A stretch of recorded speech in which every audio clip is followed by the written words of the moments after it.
भारत माता की। भारत माता की। केंद्रीय मंत्रिमंडल में मेरे सहयोगी अन्नपूर्णा देवी जी, सावित्री ठाकुर जी, सुकांतो मजूमदार जी,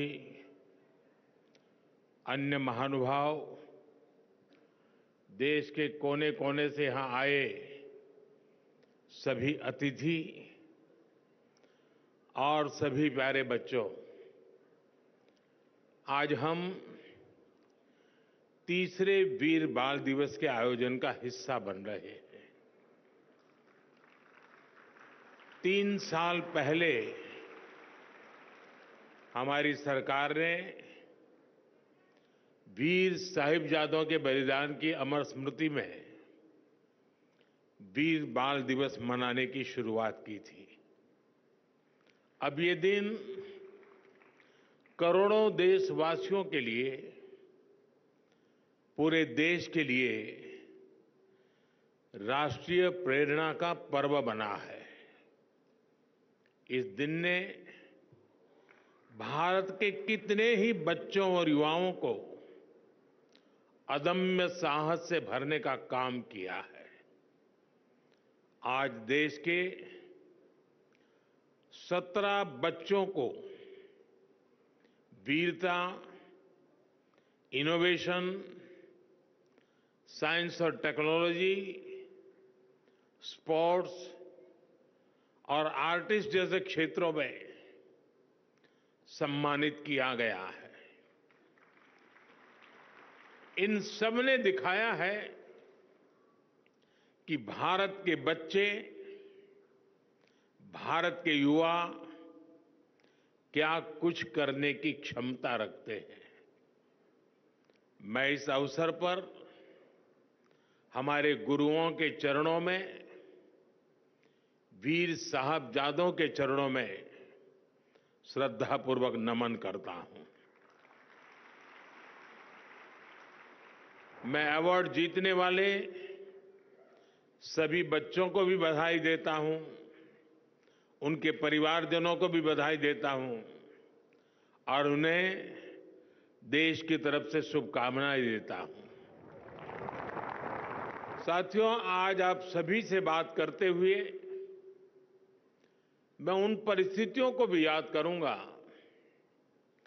जब वीर साहबजादों ने अपना बलिदान दिया था।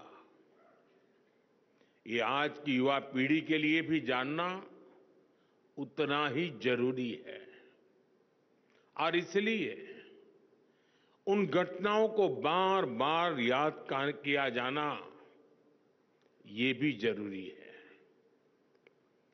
325 साल पहले के वो हालात, 26 दिसंबर का वो दिन जब छोटी सी उम्र में हमारे साहबजादों ने अपने प्राणों की आहुति दे दी। साहिबजादा जोरावर सिंह और साहिबजादा फतेह सिंह की आयु कम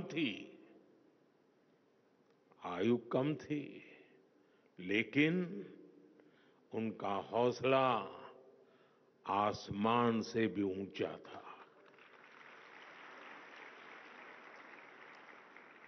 साहबजादों ने मुगल सल्तनत के हर लालच को ठुकराया, हर अत्याचार को सहा। जब वजीर खान ने उन्हें दीवार में चुनवाने का आदेश दिया तो साहबजादों ने उसे पूरी वीरता से स्वीकार किया। साहबजादों ने उन्हें गुरु अर्जन देव, गुरु तेग बहादुर और गुरु गोविंद सिंह की वीरता याद दिलाई।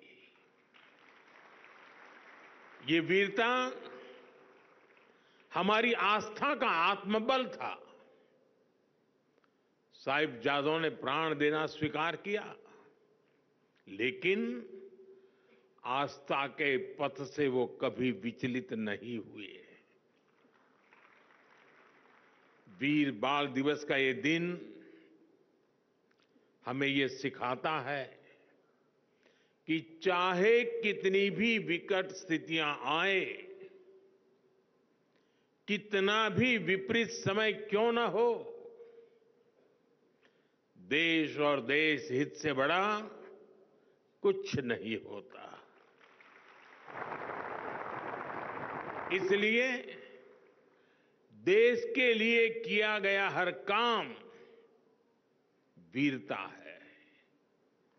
देश के लिए जीने वाला हर बच्चा, हर युवा वीर बालक है।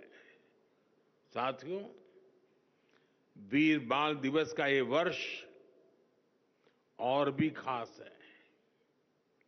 ये वर्ष भारतीय गणतंत्र की स्थापना का, हमारे संविधान का 75वां वर्ष है। इस 75वें वर्ष में देश का हर नागरिक वीर साहबजादों से राष्ट्र की एकता, अखंडता के लिए काम करने की प्रेरणा ले रहा है। आज भारत जिस सशक्त लोकतंत्र पर गर्व करता है, उसकी नींव में साहबजादों की वीरता है, उनका बलिदान है। हमारा लोकतंत्र हमें अंत्योदय की प्रेरणा देता है। संविधान में सिखाता है कि देश में कोई भी छोटा बड़ा नहीं है, और ये नीति, ये प्रेरणा हमारे गुरुओं के सर्वदा भला के उस मंत्र को भी सिखाती है, जिसमें सभी के समान कल्याण की बात कही गई है। गुरु परंपरा ने हमें सभी को एक समान भाव से देखना सिखाया है, और संविधान भी हमें इसी विचार की प्रेरणा देता है।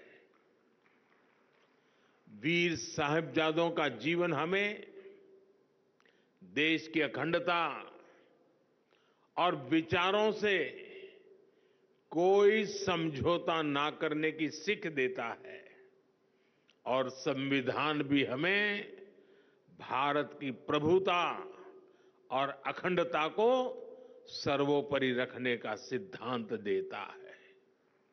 एक तरह से हमारे लोकतंत्र की विराटता में गुरुओं की सीख है, साहिबजादों का त्याग है, और देश की एकता का मूल मंत्र है। साथियों, इतिहास ने और इतिहास से वर्तमान तक भारत की प्रगति में हमेशा युवा ऊर्जा की बहुत बड़ी भूमिका रही है।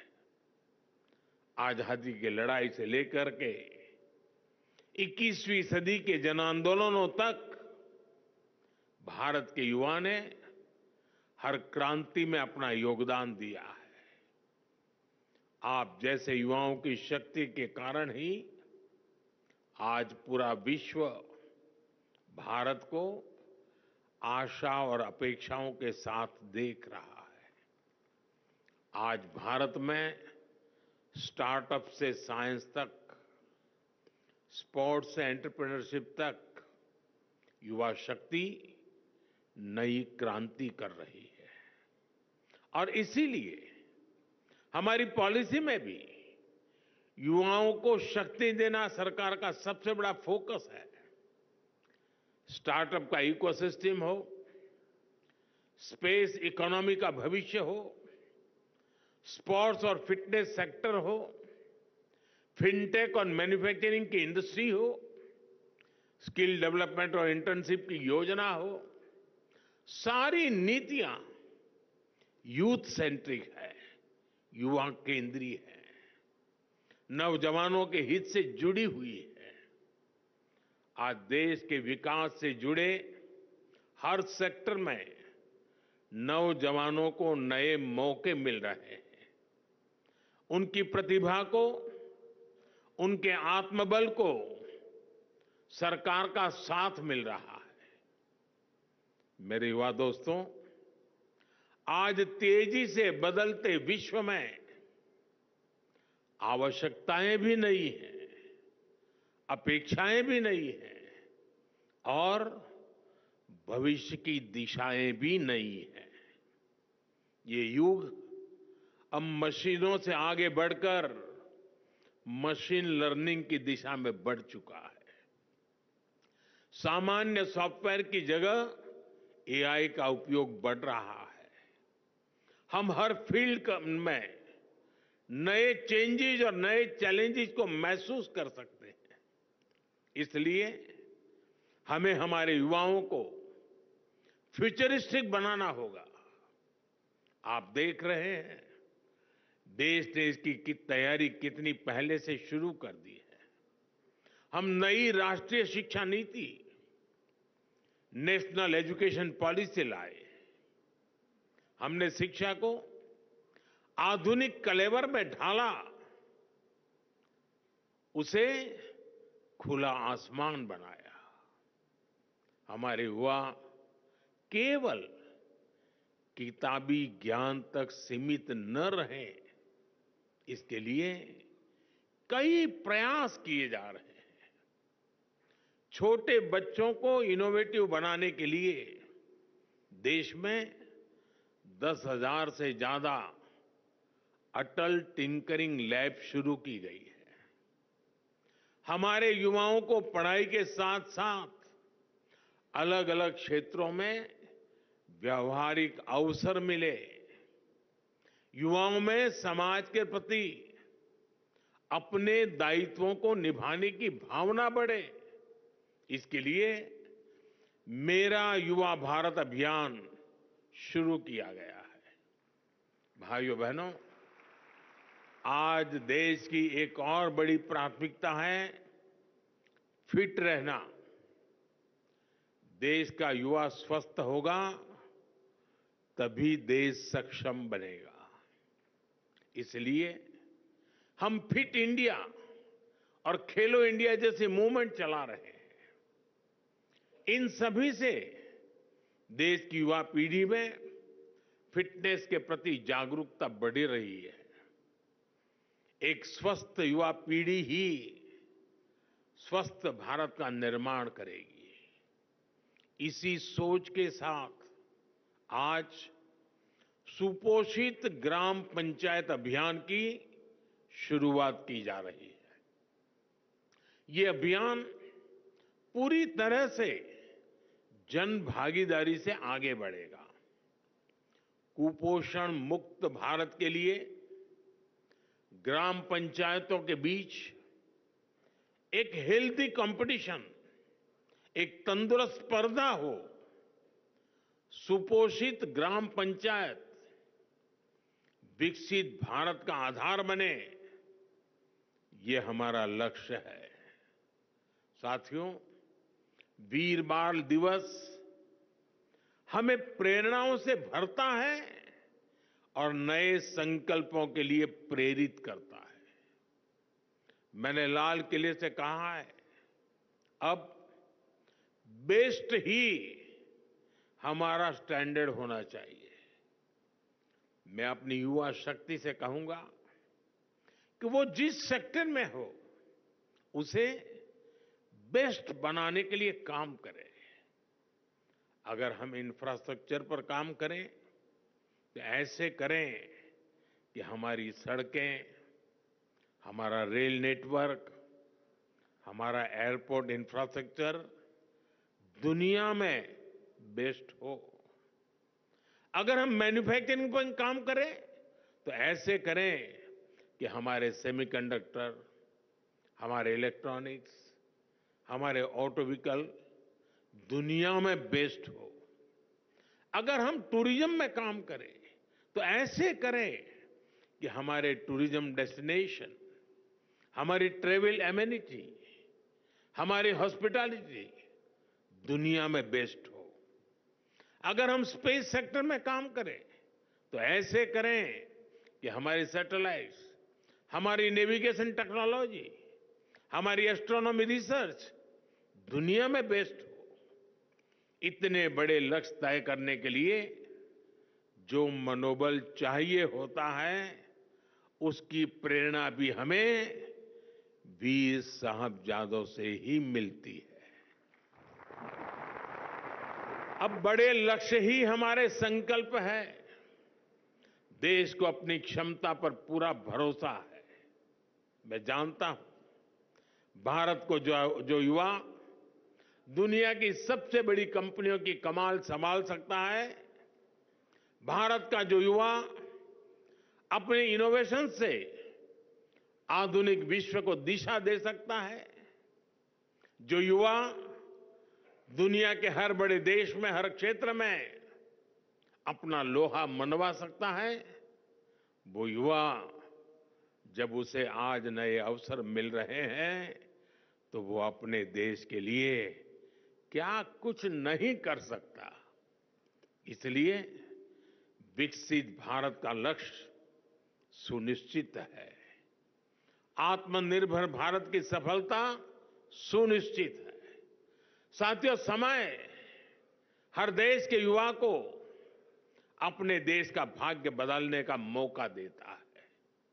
एक ऐसा कालखंड जब देश के युवा अपने साहस से, अपने सामर्थ्य से देश का कायाकल्प कर सकते हैं। देश ने आजादी की लड़ाई के समय देखा है, भारत के युवाओं ने तब विदेशी सत्ता का घमंड तोड़ दिया था। जो लक्ष्य तब के युवाओं ने तय किया, वो उसे प्राप्त करके ही रहे। अब आज के युवाओं के सामने भी विकसित भारत का लक्ष्य है। इस दशक में हमें अगले 25 वर्षों के तेज विकास की नींव रखनी है। इसलिए भारत के युवाओं को ज्यादा से ज्यादा इस समय का लाभ उठाना है। हर सेक्टर में खुद भी आगे बढ़ना है, देश को भी आगे बढ़ाना है। मैंने इसी साल लाल किले की प्राचीर से कहा है, मैं देश में 1 लाख ऐसे युवाओं को राजनीति में लाना चाहता हूं जिसके परिवार का कोई भी सक्रिय राजनीति में न रहा हो। अगले 25 साल के लिए ये शुरुआत बहुत महत्वपूर्ण है। मैं हमारे युवाओं से कहूंगा कि वो इस अभियान का हिस्सा बने ताकि देश की राजनीति में एक नवीन पीढ़ी का उदय हो। इसी सोच के साथ अगले साल की शुरुआत मैंने 2025 जनवरी में स्वामी विवेकानंद जी की जयंती के अवसर पर विकसित भारत यंग लीडर्स डायलॉग का आयोजन भी हो रहा है। पूरे देश, गांव-गांव से, शहर और कस्बों से लाखों युवा इसका हिस्सा बन रहे हैं। इसमें विकसित भारत के विजन पर चर्चा होगी, उसके रोड मैप पर बात होगी। साथियों, अमृतकाल के 25 वर्षों के संकल्पों को पूरा करने के लिए ये दशक, अगले 5 वर्ष बहुत अहम होने वाले हैं। इसमें हमें देश की संपूर्ण युवा शक्ति का प्रयोग करना है। मुझे विश्वास है आप सब दोस्तों का साथ, आपका सहयोग और आपकी ऊर्जा भारत को असीम ऊंचाइयों पर लेकर जाएगी। इसी संकल्प के साथ मैं एक बार फिर हमारे गुरुओं को, वीर साहिबजादों को, माता गुजरी को श्रद्धापूर्वक सर झुका करके प्रणाम करता हूं। आप सबका बहुत बहुत धन्यवाद।